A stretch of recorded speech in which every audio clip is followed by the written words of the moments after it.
નમસ્કાર વિદ્યાર્થી મિત્રો, ધોરણ 11 નું તમારું પ્રથમ પ્રકરણ અર્થશાસ્ત્ર વિષયનું એટલે કે અર્થશાસ્ત્ર વિષય પ્રવેશ. મિત્રો, પ્રથમ લેક્ચરની અંદર આપણે અર્થશાસ્ત્ર નામનો શબ્દ ઉદ્ભવ્યો કેવી રીતે અને એ શબ્દ શું અર્થઘટન ધરાવે છે એના વિશેની ચર્ચા કરી કે ગુજરાતીની અંદર અર્થશાસ્ત્ર શબ્દ બન્યો એ સંસ્કૃતના શબ્દ ઉપરથી અને અંગ્રેજીની અંદર આપણે ઇકોનોમિક્સ જે બોલીએ છીએ તો એ ગ્રીક ભાષાના શબ્દ ઉપરથી ઉતરી આવ્યો છે. એના અર્થ પણ જે છે એની ચર્ચા કરી હતી આપણે. એટલે મિત્રો, હવે તમે અર્થશાસ્ત્ર શું છે એનાથી બહુ સારી રીતે પરિચિત થઈ ગયા. પણ મેં તમને એવી વાત કરી હતી કે આ તો બહુ જૂનું પુરાણું શાસ્ત્ર છે. અર્થશાસ્ત્ર એટલે કઈ આજકાલનો ઉદ્ભવેલો વિષય નથી કે આજકાલના અર્થશાસ્ત્રીઓએ રજૂ કરેલી વિચારધારાઓ નથી. આ તો બહુ પૌરાણિક ખ્યાલ છે. અને મેં તમને કીધું હતું કે ભાઈ આદિવાસીઓ આ ખ્યાલનો ઉદ્ભવ થઈ ચૂક્યો તો માત્ર એના સ્વરૂપો જે છે એ સમય બદલાતા આવ્યા અને મનુષ્યના ઉદ્ભવની સાથે જ આ અર્થશાસ્ત્ર, આ અર્થ નામની વૃત્તિ, આ કશુંક મેળવવાની વૃત્તિ જે છે એ આપણી સાથે જોડાઈ જતી હોય છે અને આપણે પછી એ પ્રવૃત્તિની સાથે આગળ વધતા જતા હોઈએ છીએ. આજનો જે હવેનો આપણો સવાલ છે મિત્રો, એ તમને વિભાગ ડી ની અંદર જે છે એ પૂછી શકે એવો સવાલ છે. એ છે અર્થશાસ્ત્રનું ભારતીય ચિંતન. આપણે જે દેશની અંદર વસવાટ કરીએ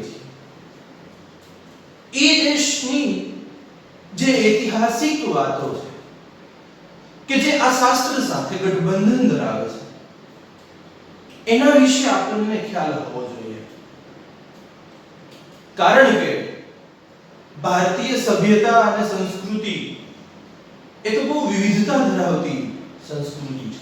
તમે સામાજિક વિજ્ઞાનની અંદર અભ્યાસ કરી ચૂક્યા છો કે ભાઈ ગણિત શાસ્ત્ર હોય, ખગોળ શાસ્ત્ર હોય, રસાયણ શાસ્ત્ર હોય, વાસ્તુશાસ્ત્ર હોય, ઔષધિનું શાસ્ત્ર હોય, અર્થશાસ્ત્ર હોય, આ બધા શાસ્ત્રો જે છે એનો ઉદ્ભવ આપણા ઋષિ મુનિઓ દ્વારા એ વર્ષો પૂર્વે થઈ ચૂક્યો છે. સમગ્ર વિશ્વની નજર તો પછી એના ઉપર ગઈ છે, ભારતીય શાસ્ત્રો ઉપર, અને એ લોકોએ પછી આપણા અભ્યાસના આધારે આ બધી વાતો જે છે એને રિફોર્મ્સ કરીને, એટલે કે એની અંદર પરિવર્તન લાવી અને ફરી આપણી સમક્ષ પાછી પહોંચાડી છે. બાકી આ બધી વાતો જે છે એને સમગ્ર વિશ્વને, આપણા શાસ્ત્રો જે છે સમગ્ર વિશ્વને પ્રેરણા આપી છે. મિત્રો, તમે ચાણક્યનું નામ જે છે એ સાંભળ્યું છે, જેનું બીજું નામ કૌટિલ્ય પણ છે.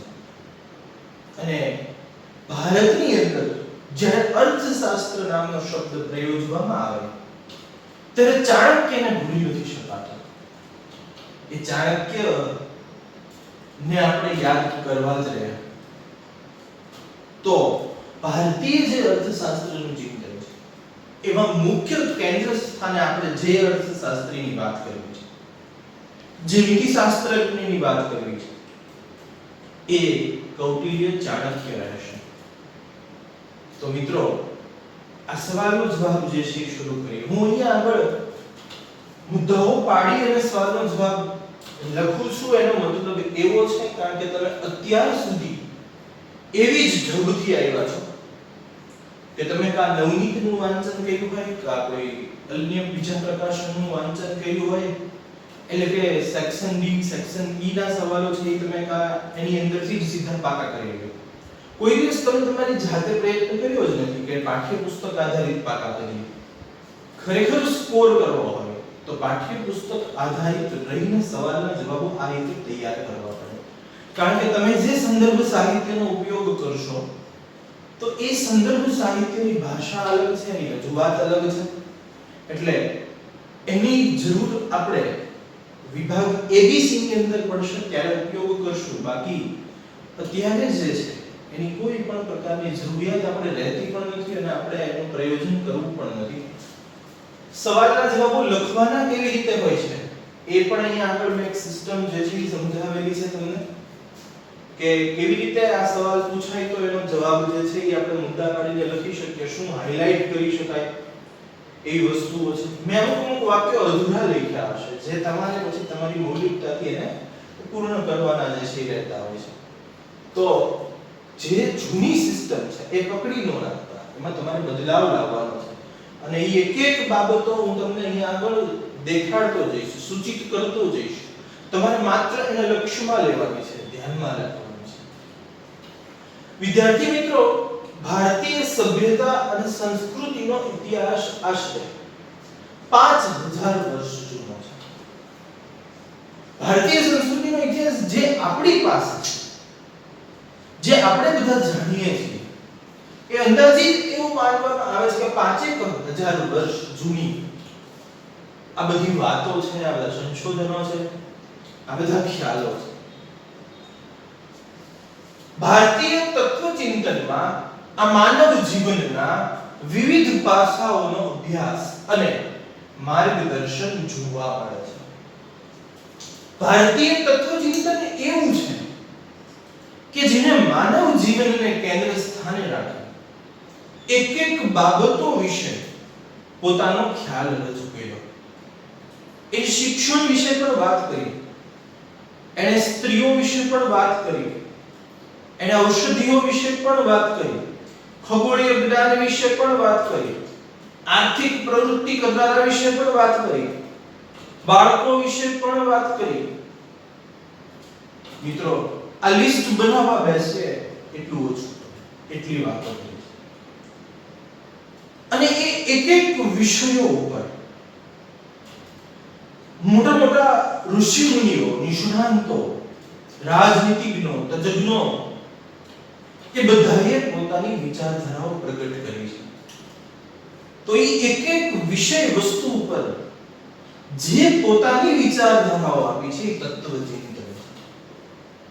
એટલે કે તત્વચિંતનની અંદર એક એક બાબતો કે જે કુદરતી સંસાધન પણ છે, કુદરતી બાબતો પણ છે અને માનવ સર્જિત બાબતો છે, બધી બાબતોને આવરી લીધી અને મનુષ્યને આ બધા જે આજુબાજુ રહેલા પાસાઓ છે, આજુબાજુ રહેલા જે બધા સંસાધનો છે, આજુબાજુ રહેલું જે બધું જીવ સૃષ્ટિ છે, એ બધાનો અભ્યાસ કરીને કેવી રીતે આગળ વધવું, એ બધાને કેવી રીતે લક્ષ્યમાં રાખવા, એના વિશેનું સમગ્ર માર્ગદર્શન એ ભારતીય સભ્યતા અને સંસ્કૃતિની અંદર તત્વચિંતનમાં જોવા મળે છે. તત્વચિંતન એટલે કે એક એક વિષય વસ્તુ વિશે જે સમગ્ર બાબતો નું જે એક છણાવટ, એક વર્ણન છે, એ તત્વચિંતન છે. દાખલા તરીકે વાસ્તુશાસ્ત્ર, તો એ આખું તમને એક અલગ ગ્રંથમાં જે છે એ બધું જોવા મળશે. તો એ આપણા રહેઠાણને લગતું તત્વચિંતન છે, આપણા કામ ધંધાના સ્થળને લગતું તત્વચિંતન છે.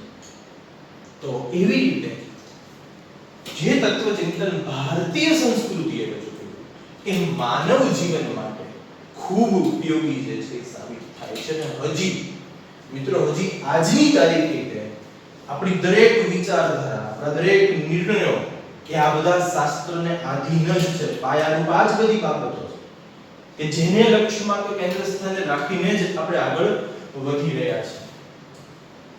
મિત્રો, ભારતીય સંસ્કૃતિએ મનુષ્ય કરવાના કેટલાક કર્મો વિશે પણ વાત કરી છે. કારણ કે આપણે જોયું હતું કે મનુષ્યની વૃત્તિ અર્થ છે. મનુષ્ય કશુંક મેળવવા માંગે છે, એ કશુંક ઉદ્દેશ સાથે પોતાનું જીવન જીવી રહ્યો છે અથવા તો જીવવા માંગી રહ્યો છે. તો આ અનુસંધાને મનુષ્ય 4 પુરુષાર્થ પુરુષાર્થ જે છે એ કરવાના છે. એ કયા કયા પુરુષાર્થ? તો કે એક તો છે ધર્મ,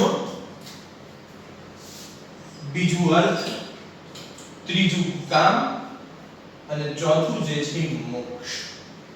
તમને એમ થાય કે મનુષ્યએ 4 પુરુષાર્થ કરવાના છે, તો આ વસ્તુ મિત્રો આપણા હાથમાં છે.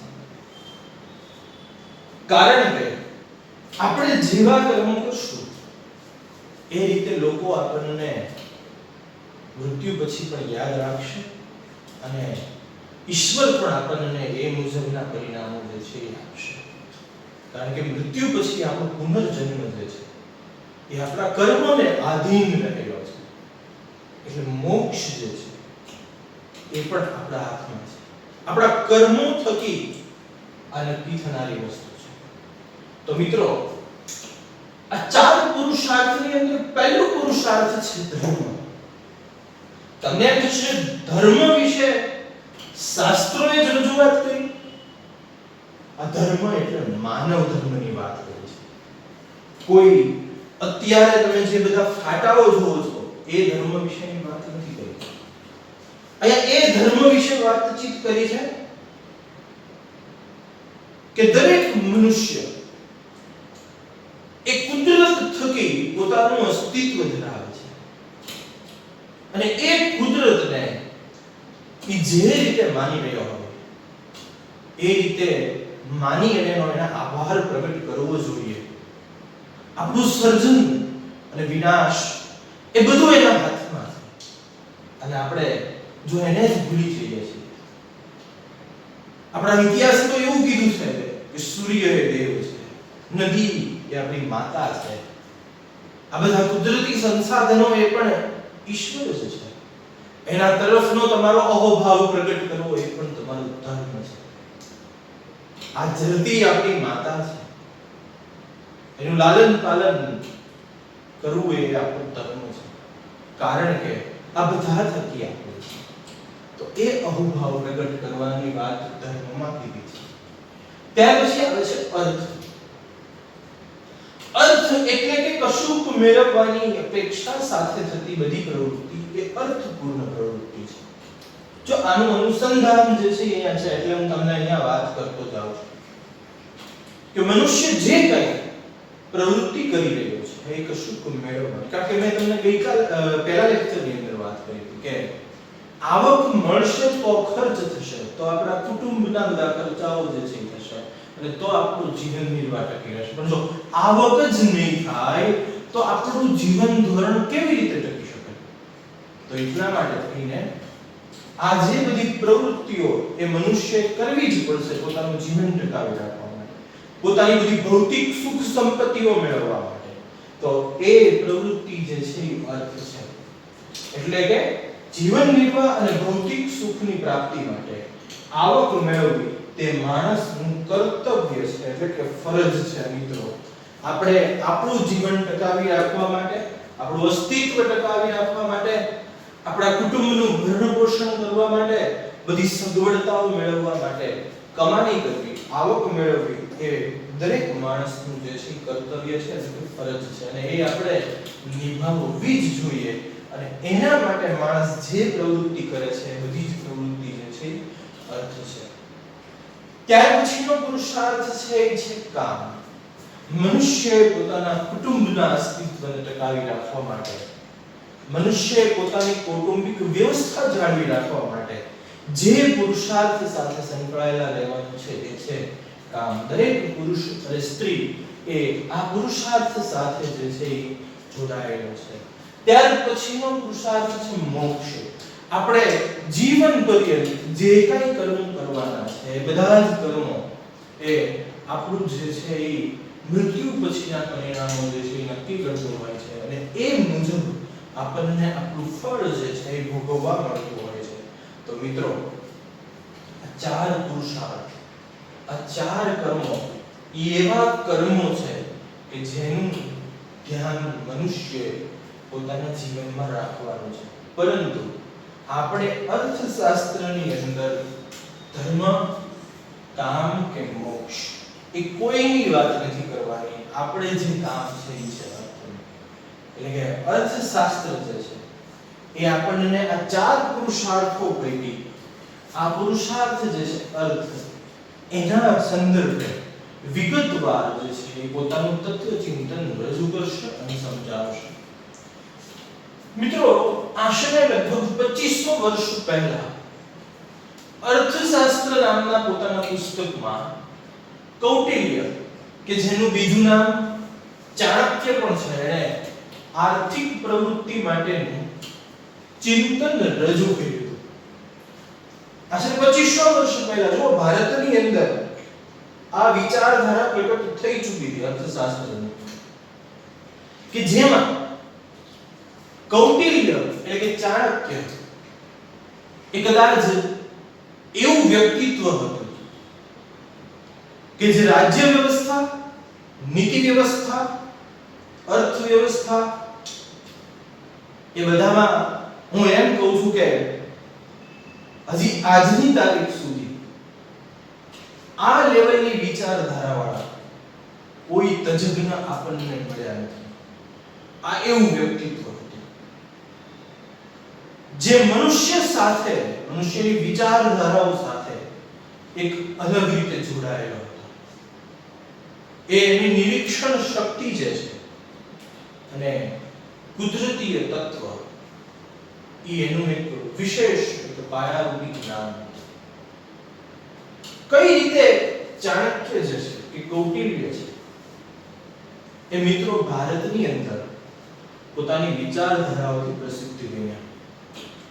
મિત્રો, મગધ નામની રાજધાની અને ધનાનંદ નામનો રાજા, આ ધનાનંદ નામનો રાજા જે છે એ બહુ અભિમાની હતો અને એ ધનાનંદને એવું હતું કે હું જેમ કહું એ જ રીતે થવું જોઈએ અને પ્રજા જે છે એ મારી ગુલામ છે. મિત્રો, આવા સમયે દરબારની અંદર દરબાર ભરાયેલો હતો અને એ ભર્યા દરબારની અંદર જાહેર પ્રજા જે છે એમાંથી એ ધનાનંદના સૈનિકોએ શોષણ કરેલું અને એ જાહેર પ્રજા અને સૈનિકોને હાજર કરેલા દરબારની અંદર. અને એવા સમયે ચાણક્ય જે છે એ ધનાનંદને એવા વાક્યો જે છે કીધા કે રાજા જે છે એ પ્રજાનો તારણહાર હોવો જોઈએ. રાજાની સંપત્તિ એ પ્રજાની સંપત્તિ છે. જો રાજા જ પ્રજાનું શોષણ કરશે તો પ્રજા આગળ કેવી રીતે આવશે? અને આ બધા વાક્યો, આ બધા તથ્યો એને મગજની અંદર ધનાનંદને ખૂંચવા લાગ્યા. અને ધનાનંદે ગુસ્સે થઈને એવું કીધું કે તમે મારા મંત્રી છો, તમારે મારી તરફેણ કરવાની હોય, એને બદલે તમે પ્રજાની તરફેણ કરી રહ્યા છો. ત્યારે ચાણક્યએ એને એવું કીધું કે હું તારો મંત્રી નથી, હું પ્રજાનો મંત્રી છું, કારણ કે તું પણ પ્રજાનો રાજા છે અને હું પણ પ્રજાનો મંત્રી છું, હું તારો મંત્રી નથી. અને આ સમયે ધનાનંદ પોતાના સૈનિકોને એવો આદેશ કરે છે કે ચાણક્યને એ સભામાંથી ખેંચી અને મગધમાંથી બહાર કાઢી મૂકવામાં આવે અને દેશ વટો જે છે ભોગવવા આવ્યો, દેશની બહાર કાઢી મૂક્યો દેશની. ત્યારે ચાણક્ય એવું કહે છે કે તારા સૈનિકોએ મને મૂકવા આવવાની જરૂર નથી, હું જ મારી જાતે જે છે વયો જાઉં છું. પણ એ સમયે ચાણક્ય જે પોતે શિખા રાખતા, કે ચોટલી જે છે રાખતા, એ શિખાને હરી સભાની અંદર ગાંઠ બાંધી અને એટલું બોલે છે કે ધનાનંદ, એક દિવસ તારો અહમ નો તોડ તો હું ચણક પુત્ર ચાણક્ય નહીં. અને ઈ શિખા જે છે એને ગાંઠ બાંધી અને ચાણક્ય જે છે એ નીકળી પડે છે. ફરતા ફરતા એક દિવસ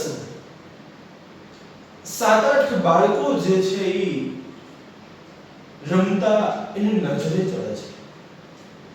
અને એમાંથી એક બાળક પથ્થર ઉપર ઊભો રહી અને બીજા બાળકોને કંઈક આદેશ આપી રહ્યો હોય એવી કોઈક રમત જે છે એને નજરે આવે છે. દૂરથી ચાણક્ય આ રમતને નિહાળી રહ્યા છે. એમાં એને બાળકની પ્રતિભા જે છે એ કંઈક આકર્ષણ જમાવી બેસે છે અને રમત પૂરી થતાની સાથે જ ચાણક્ય એ 14-15 વર્ષના બાળકને જે છે એ પોતાની પાસે બોલાવે છે, એની સાથે વાર્તાલાપ કરે છે. ત્યારબાદ એ બાળકના માતા પિતા અને કુટુંબને મળે છે. ચાણક્ય એ બાળકને તાલીમ આપી અને એક રાજા બનાવવાનો દ્રષ્ટિકોણ જે છે એ વિચારતા હતા. એટલે તમે એ માણસની પ્રતિભા, જ્ઞાન, નિરીક્ષણ શક્તિ એ તમે વિચાર કરો કેટલી હશે. અને આવા વ્યક્તિએ ભારતીય અર્થશાસ્ત્રના ચિંતનો રજૂ કર્યા. એ બાળકને તાલીમ આપી. મગધ દેશની પ્રજા તો ચાણક્ય સાથે જ હતી, એની જ ફેવરમાં હતી. એ પ્રજાનો સહારો લઈ અને આખું સૈન્ય બળ ઊભું કર્યું અને મગધ ઉપર જે છે એ ચડાઈ કરી. મગધ ઉપર ચડાઈ કરી ધનાનંદને જે છે એ હરાવ્યો. ધનાનંદને હરાવી અને નંદ વંશ જે છે એનો નાશ કર્યો. અને નંદ વંશનો નાશ કરી અને જે બાળકને તાલીમ આપી હતી એને રાજા તરીકે જે છે એ બિરાજમાન કર્યો.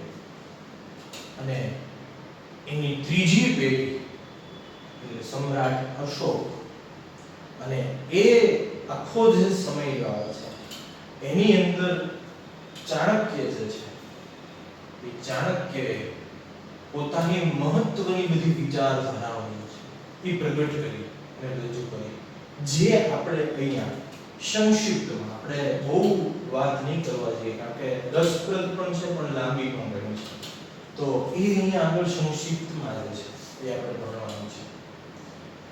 ચાણક્યએ અર્થશાસ્ત્ર વિશેનો અર્થ જે આપ્યો છે, એની વ્યાખ્યા જે કરી છે, એમાં એવું કીધું છે કે મનુષ્યની વૃત્તિ અર્થ છે. એટલે કે મનુષ્યની જે વૃત્તિ છે, જે વિચારધારા છે, એ અર્થ છે. એટલે કે કંઈક કશુંક મેળવવાની વિચારધારા છે.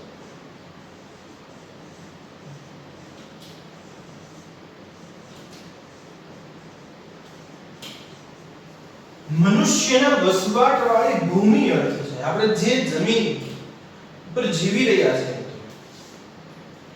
ત્યાં જ આપણે આપણું જીવન જે છે એ પૂર્ણ કરીએ છીએ. તમે વિચાર કરો, આની વગર, આ જમીન વગર, આ ભૂમિ વગર આપણું અસ્તિત્વ શક્ય છે કે નથી શક્ય? તો આપણો પહેલો ઉદ્દેશ જે છે એ શું થયો? આપણું જે પહેલું કર્મ જે છે એ કોના પ્રત્યે થયું? તો કે આપણી ભૂમિ પ્રત્યે. કારણ કે એને આપણને આ જીવન બખ્શ્યું છે.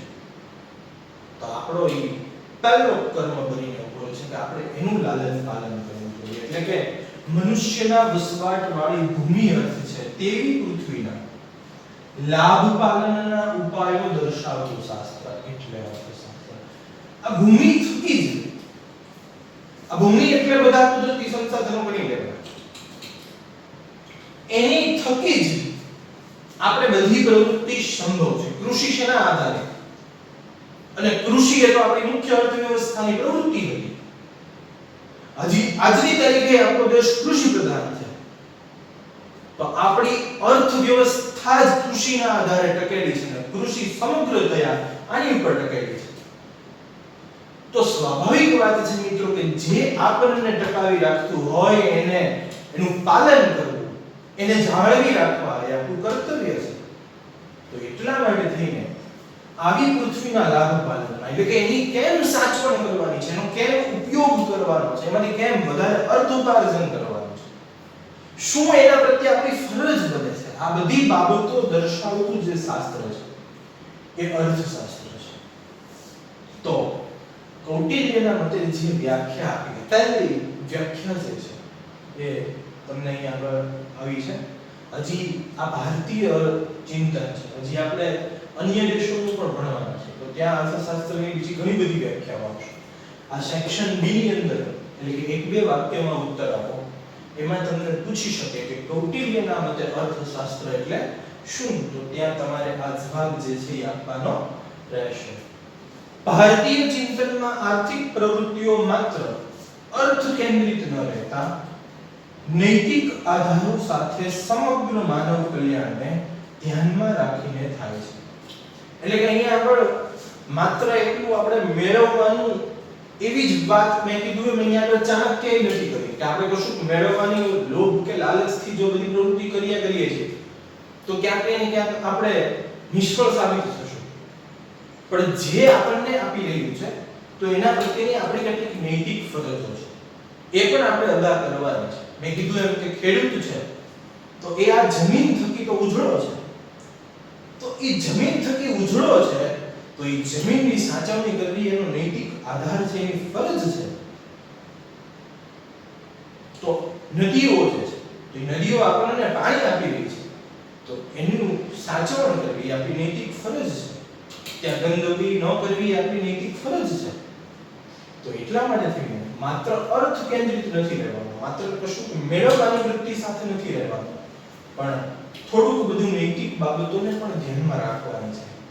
ચાણક્યના મોટા ભાગના આર્થિક વિચારોમાં જાહેર અને સામૂહિક વર્તનવાળી આર્થિક પ્રવૃત્તિ જે છે એ કેન્દ્ર સ્થાને છે. સેક્શન બી ની અંદર આ સવાલ પૂછાતો હોય છે, એટલે ખાસ યાદ રાખજો. કેવી જાહેર અને સામૂહિક વર્તનવાળી આર્થિક પ્રવૃત્તિ કેન્દ્ર. આપણી આર્થિક પ્રવૃત્તિ છે ને મિત્રો, એ ચાલે છે માનવી થકી. કોના માટે ચાલે છે? માનવી માટે ચાલે છે. હું તમને એમ કહું છું કે હું એક ખેડૂત છું, તો હું ખેડૂત છું તો જે પાક થાય છે એ બધું લેશે કોણ? તો કે અન્ય બીજી પ્રજા, મારી સિવાયની પ્રજા. તો હું એ બધા સાથે જોડાયેલો છું ત્યારે મારી આર્થિક પ્રવૃત્તિ આગળ વધે છે, અન્યથા વધવાની નથી. તો સ્વાભાવિક વાત છે કે એનું હિત પણ મારે જોવાનું છે, એ સમૂહનો પણ મારે વિચાર કરવાનો છે કે મારી આર્થિક પ્રવૃત્તિ થકી એ લોકોની જરૂરિયાતો સંતોષાય અને મારી જરૂરિયાતો પણ સંતોષાય. માત્ર એક એવી વૃત્તિ સાથે કામ નથી કરવાનું કે મને જ કંઈક મળે, બીજાનું જે થવું હોય થાય. એ વૃત્તિ સાથે આર્થિક પ્રવૃત્તિ લાંબો સમય ન ટકી શકે કે સફળતા ન અપાવી શકે. તો એટલા માટે થઈને અહીંયા આગળ જાહેર અને સામૂહિક વર્તનવાળી જે આર્થિક પ્રવૃત્તિ છે એને કેન્દ્ર સ્થાને રાખીને જ ચાણક્યએ બધા વિચારો જે છે પ્રગટ કર્યા છે. મેઇન તો કૌટિલ્યએ રાજ્ય વ્યવસ્થા અને કૃષિ પ્રધાન અર્થવ્યવસ્થા છે એ ધ્યાનમાં રાખી છે. કારણ કે એ વખતે તો કૃષિ જો મેઇન હતી. મેં કીધું હજી આજની તારીખે ભારત તો કૃષિ પ્રધાન જ છે, પણ એ સમયમાં વધારે પડતું મેઇન જ કૃષિ હતું.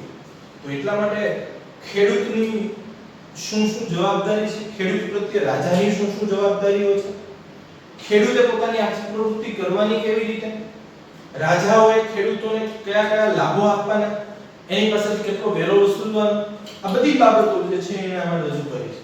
બીજું, રાજાએ પોતાની પ્રજા સમક્ષ કેવા નિર્ણયો લેવાના છે, પોતાની પ્રજા જે છે એના કયા કયા બાબતો જે છે એને મુખ્ય ધ્યાનમાં રાખવાની છે, પોતાની પ્રજાનો વિકાસ થાય એ માટે એને કેવા કેવા કામો કરવા જોઈએ, આ બધી બાબતો જે છે એ પોતે અર્થશાસ્ત્રની અંદર જે છે એ કરવાની છે. એટલે અર્થશાસ્ત્ર છે ને મિત્રો, એમાં નીતિશાસ્ત્રની પણ અસર દેખાય.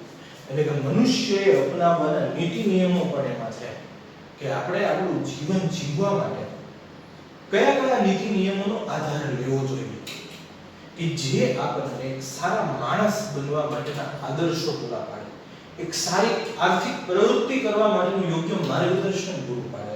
તો એ બધી બાબતો પણ ચાણક્ય અર્થશાસ્ત્રમાં વર્ણવી છે, તેમાં નીતિશાસ્ત્રની અસર પણ દેખાય છે. તો વિદ્યાર્થી મિત્રો, આ સેક્શન બી જે છે એટલે કે વિભાગ ડી ની અંદર જ્યાં 3 માર્કનો જે છે પ્રત્યેક સવાલ હોય છે, તો એમાં પૂછી શકાય એવો આ તમને સવાલ છે. તમારે શું હોમવર્કની અંદર કરવાનું છે તો કે જે આપણે બુક બનાવી છે તમને યાદ છે મેં પહેલા લેક્ચરની અંદર તમને કીધું તો એ બુકની અંદર તમારે આ રીતે અહીંયા આગળ જે રીતે મેં લખેલું છે આ બધું તો મેં સમજાવવા માટે કરેલું છે, એવું તમારે નથી કરવાનું, પણ આ અલગથી અક્ષર લખેલા છે એનો મતલબ તમે જવાબ જ્યારે લખો ત્યારે આ બાબતને પેન્સિલથી અંડરલાઈન કરીને તમારે હાઇલાઇટ કરવાની છે. જે બાબતો અલગ કલરમાં લખી છે કે અંડરલાઈન કરી છે તો એ તમારે જવાબમાં પેન્સિલથી અંડરલાઈન કરી હાઇલાઇટ કરવાની છે, એટલે તમને ખ્યાલ આવે કે આ સવાલનો જવાબ વાંચતા હોઈએ ત્યારે આમાંથી નાના નાના સવાલો જે છે એ કેટલા આપણને પૂછી શકાય એમ છે. તો આ રીતે પોઈન્ટ પાડી અને વ્યવસ્થિત રીતે સવાલનો જવાબ જે છે એ તમારે તમારી બુકની અંદર હોમવર્કમાં એટલે કે એક વખત એ બુકની અંદર તમારે લખવાનો છે અને એક વખત હોમવર્કમાં તમારે લખવાનો છે. ખાસ ધ્યાન રાખજો, બે વાર આ સવાલનો જવાબ લખવાનો થશે.